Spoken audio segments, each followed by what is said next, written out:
जदि छात्र तातिबे युव मातिबे आ ए जेनरेशन जदि राज्य रास्ता को ओल्लैब नेपाल भलिया अवस्था हबो।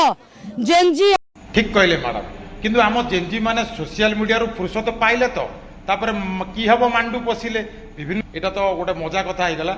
आगु को सीरियस कथा मैडम को क्वेश्चन टिके सुनंतु। जेनजी आगामी समय रे युव छात्र बिजु युव छात्र सहित मातिबे कही आमे ओडिया भारी बढ़िया। आपण ठीक कहले एई जेनजी माने ही बहुत वर्ष तले कोणार्क मंदिर मुंडी मारी गोटे 12 वर्षर पिला जे जेनजी सी ही मुंडी मारी कही रखा चाहूचु ए लड़ाई आरंभ मात्र।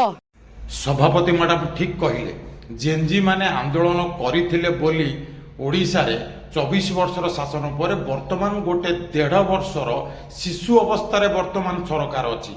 अवश्य नेपाल रे सोशल मीडिया बैन करागला, मिलिट्री माने गुली मारिले, करप्शन होउतिला, नेपोटिज्म होउतिला, केवल तांकरी भितरे राजनीति माने करिकि से माने पैसा पत्र खाइकि विदेश रे पाठ पढौथिले। मु आगु कहूची सुनंतु मैडम कोन कहउचंती। नवीन बाबू का नेतृत्व रे नांके रे पानी पियाई दबु। नवीन बाबू को नेतृत्व रे पानी पियाबे ठीक अछि, किंतु दीर्घ 24 वर्ष भितरे पड़ोशी राज्य रे गोटे आनिकट से तैयारी करछन सेटा को बंद करी हेले नै एवं ए 24 वर्ष शासन काल भितरे ओडिसा रे एते लुहा पत्थर खणी थाई मध्य आमे गोटे छुंची कारखाना करि पारलेनी।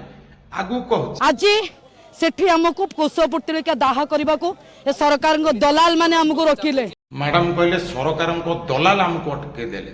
सरकार दलाल अर्थ मैडम जहाँ को इंगित करुँच से आमर पुलिस बल। पुलिस जदि निजर ठीक जगह को पलि आसब बोध हुए आपण मैंने जो स्ट्राइक करुँच से स्ट्राइकटा करने भी संभव होना। तेणु पुलिस माने कौन सरकार दलाल ही न था। अवश्य जब आगु कहूँ मैडम कौन कहते शुणा।